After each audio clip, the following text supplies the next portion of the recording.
Welcome brilliant brain subscribers. और अगर नहीं किया है तो कर लीजिए, press the bell icon also so that you can get notifications for all the coming videos. हम कवर कर रहे हैं ज्योग्राफी में मैन्युफैक्चरिंग इंडस्ट्रीज क्लास 10 मीन्स विनिर्माण उद्योग। हमने देखा कि इससे पहले की वीडियो के अंदर मैंने आपको बताया कि मैन्युफैक्चरिंग क्या होती है, इसकी इम्पोर्टेंस क्या है, किसी भी कंट्री की डेवलपमेंट को किस जरिए से कि इंडस्ट्रियलाइजेशन कितना डेवलप्ड है वहां का, उसकी कंट्री की डेवलपमेंट को भी वो बयान करता है, बताता है कि कोई भी कंट्री कितनी डेवलप्ड होगी। और जो भी कंट्री अपने रॉ मटेरियल को जितने भी फिनिश गुड में कन्वर्ट कर सकती है इंडस्ट्रीज के थ्रू, उस कंट्री की डेवलपमेंट उतनी ही ज्यादा होती है।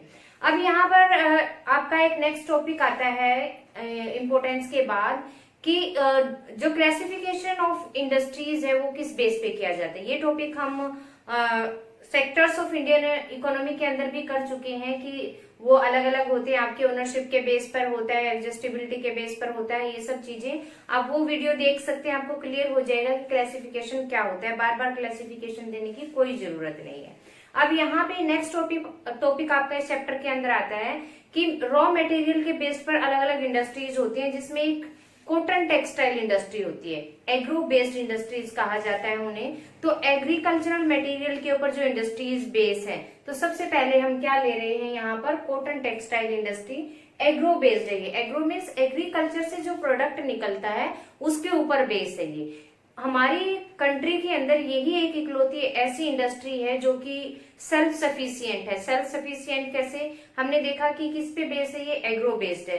सारा मटेरियल, रॉ मटेरियल से लेकर फिनिश गुड तक सारा मटेरियल हमें कहाँ मिलता है, इंडस्ट्रीज की प्रोसेसिंग के लिए विद इन द कंट्री मिल जाता है। ठीक है, और ये हमारी कंट्री के लिए ऐसी इंडस्ट्री है जो कि प्रोडक्ट फिनिश गुड्स को भी प्रोवाइड कराती है, हमें साइड बाय साइड एम्प्लॉयमेंट भी लोगों को देती है, बहुत सारे लोगों को। और भी बहुत सारी इंडस्ट्रीज इस कॉटन टेक्सटाइल इंडस्ट्री के ऊपर डिपेंड रहती हैं।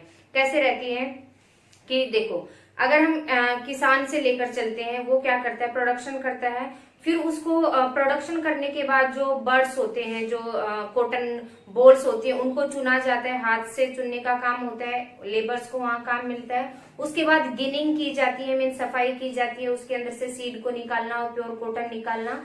फिर क्या होती है, स्पिनिंग, उससे धागा बनता है। देन वीविंग होती है, वीविंग के बाद डाइंग होती है, डाइंग के बाद कटिंग, टेलरिंग, पैकेजिंग, मतलब बहुत सारे काम है जो कि सिर्फ और सिर्फ इस इंडस्ट्रीज के ऊपर बेस है और बहुत सारे लोगों को ये क्या करती है, एम्प्लॉयमेंट प्रोवाइड करती है। So it's the most important industry of our country, आप कह सकते हैं इसको। लेकिन पुराने टाइम में क्या था कि जो ये वीविंग का और स्पिनिंग का काम था, सारा हैंडलूम्स के थ्रू या हाथों के द्वारा किया जाता था, कॉटेज इंडस्ट्री पे बेस था ये सारा। अब अगर हम कॉलोनियल रूल की बात करते हैं तो 18वीं सेंचुरी में जब ब्रिटेन का हमारे ऊपर कह सकते हैं एक तरह से एकाधिकार था, तो उस टाइम पे क्या हुआ कि 18वीं सेंचुरी में क्या हुआ, इंडस्ट्रियलाइजेशन आया। इंडस्ट्रियलाइजेशन की वजह से फैक्ट्रीज के अंदर, इंडस्ट्रीज के अंदर कॉटन वीविंग, स्पिनिंग सारा काम होने लगा। तो हमारा जो ये कह सकते हैं आपकी इंडस्ट्री थी, जो कि मेनली हैंडलूम और हाथों से काम करना, स्पिनिंग करना, इसके ऊपर डिपेंड थी, वो उसके साथ compete नहीं कर पाई। जो इंडिया के अंदर फर्स्ट टेक्सटाइल मिल लगा था, वो लगा था आपका मुंबई के अंदर 1854 के अंदर। और जो दो वर्ल्ड वार हुए, फर्स्ट वर्ल्ड वार और सेकंड वर्ल्ड वार, उस टाइम हम किसकी कॉलोनी थे, ब्रिटेन की कॉलोनी थे। तो ब्रिटेन में क्या था कि इंडस्ट्रियलाइजेशन अपने पीक पर आ चुका था बिल्कुल, वहां पे तो चीजें क्या हो रही थी, फास्टली ग्रो हो रही थी, लेकिन हम उस चीज के साथ कम्पीट नहीं कर पा रहे थे।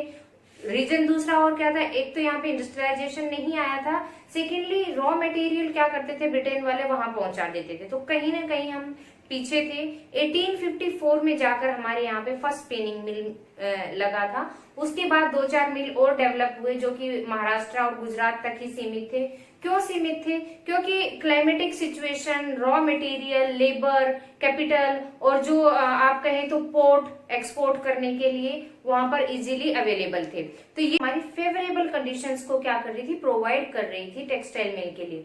लेकिन स्लोली क्या होता है कि स्पिनिंग का काम तो वहीं लोकेटेड रहता है गुजरात और महाराष्ट्र के एरिया में, वीविंग का काम जो नियर बाई कोस्टल एरियाज है वहां शिफ्ट हो जाता है, क्योंकि साउदर्न एरिया के अंदर जो वीविंग का काम होता है, जरी का काम होता है, खादी के बुनने का काम होता है, वहां पर कॉटेज इंडस्ट्री के रूप में ये वहां पे डेवलप हो चुका है, तो ये काम वहां शिफ्ट हो गया। लेकिन कुछ एक क्लाइमेटिक कंडीशन की वजह से स्पिनिंग का काम मोस्टली वहीं पर होता है। अब इतना कुछ होने के बाद देखिए रॉ मटेरियल हमारे पास अवेलेबल है, हमारे पास इंडस्ट्रियलाइजेशन भी आ गया, एम्प्लॉयमेंट भी दिया जा रहा है सेक्टर के थ्रू बहुत सारे लोगों को, फिर भी बहुत सारी प्रॉब्लम ऐसी हैं जो कॉटेज इंडस्ट्री को फेस करनी पड़ रही है। हमारा बहुत सारा कॉटन हम एक्सपोर्ट कर देते हैं, किसको एक्सपोर्ट कर देते हैं, हम यूएसए को करते हैं, कनाडा, जापान, इन कंट्रीज को हम क्या करते हैं, अपना बहुत सारा कॉटन एक्सपोर्ट करते हैं। हमारे यहाँ पे ग्रो होने वाला कॉटन बेस्ट क्वालिटी का कॉटन होता है।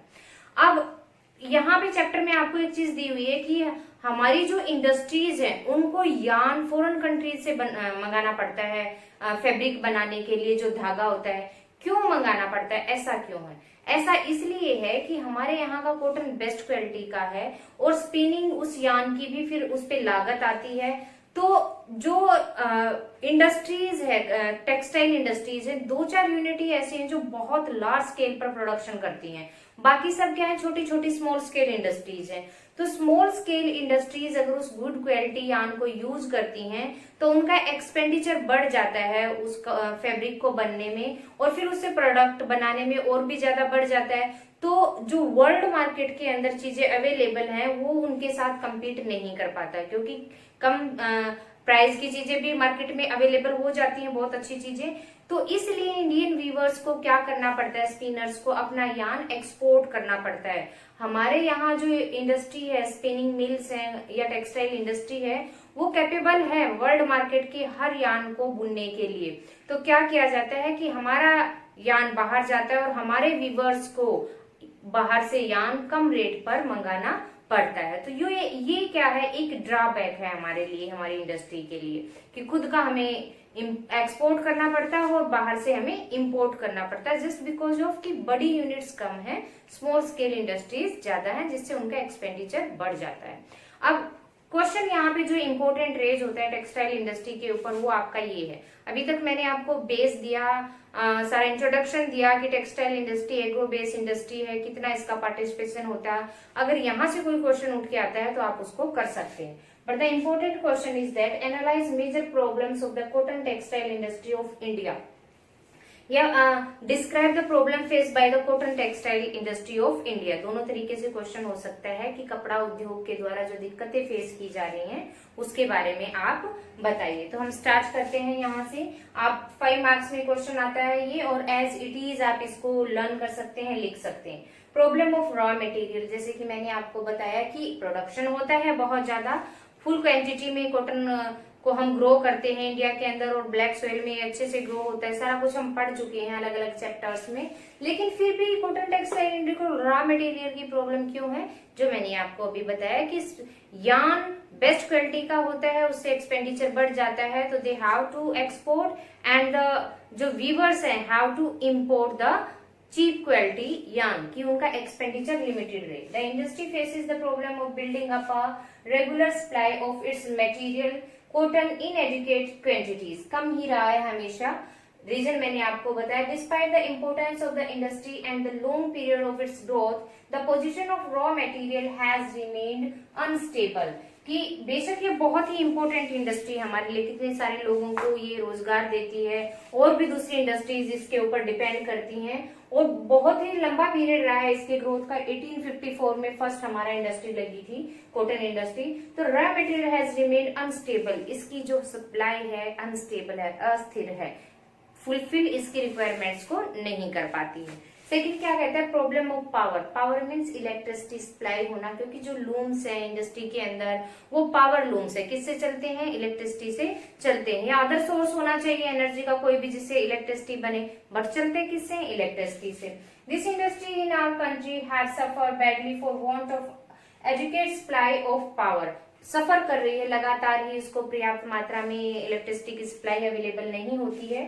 Frequent power cuts and load shedding had affected the industry badly. Inadequate coal supply is also responsible for the uneducated supply of electricity. क्या कहते हैं कि पावर कट लगते रहते हैं बिजली के अंदर हमेशा, और ओवरलोड हो जाता है तो वैसे फ्यूज उड़ जाना, ट्रांसफार्मर जल जाना, इस तरह की दिक्कतें आती रहती हैं। और अगर कोल से इलेक्ट्रिसिटी की बात की जाए तो वो भी क्या है, प्रॉपर सप्लाई नहीं कर पाता है। मीन्स जितनी रिक्वायरमेंट हमारे इंडस्ट्रियल एरिया को इलेक्ट्रिसिटी की है वो ये फुलफिल नहीं कर पाते हैं। अब है absolute machinery and need for modernisation. जो मशीनरी हमारे मिल्स के अंदर यूज की जाती है वो पुराने टाइम में जब एस्टेब्लिश हुए थे मिल उसी टाइम की लगी हुई है, तो प्रोसेसिंग करते करते वर्कआउट करते करते वो क्या हो गई है, पुरानी हो गई है, घिस गई है। तो मशीनरी को मॉडर्नाइज करने की और चेंज करने की जरूरत है। The mill sector has been working with obsolete machinery. Over 80% of the machinery in cotton textile mills is old and should be scrapped. वो घिस चुकी हैं और पुरानी है। लगभग 80% मशीनरी ऐसी है। तो जो पुरानी मशीन औजार हो जाते हैं उनके साथ पर्याप्त काम लेना, बार बार दिक्कतें आना, खराब होना, इस तरह की दिक्कतें फेस होती रहती हैं। तो this is the problem for cotton textile industry. High cost, किस चीज की हाई कॉस्ट है? Indian cotton textile is costly than other products available in market. Small scale cotton industries have to use textile imported from other countries. कि हमारे यहाँ पे जो yarn बनाया जाता है बेस्ट क्वालिटी होता है, बेस्ट क्वालिटी है तो वो उसकी कॉस्ट भी ज्यादा होती है। और स्मॉल स्केल इंडस्ट्रीज है मेनली, तो उनको अगर प्रोडक्ट यूज करना पड़ता है, they are not able to buy the raw material on the high cost. तो वो अपने एक्सपेंडिचर और प्रॉफिट को क्या नहीं कर पाते हैं, बैलेंस नहीं कर पाते हैं।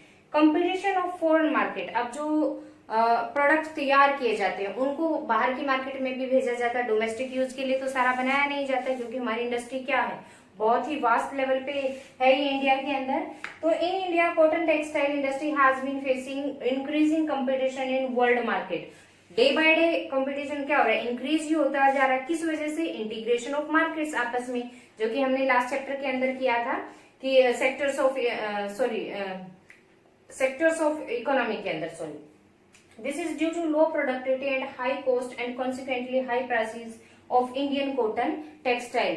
किस वजह से? कि हाई कॉस्ट होती है, कॉन्सिक्वेंटली इंक्रीज होता रहता है यार्न का, और उन्हें क्या करना पड़ता है, अपना खुद का प्रोडक्शन बाहर भेज के उसको इंपोर्ट कराना पड़ता है। तो कहीं ना कहीं वो उनके ऊपर इफेक्ट डालता है। So these are the problems faced by the cotton industry. Next topic के अंदर हम agro based industry, jute mill के बारे में डिस्कस करेंगे। Till then keep watching.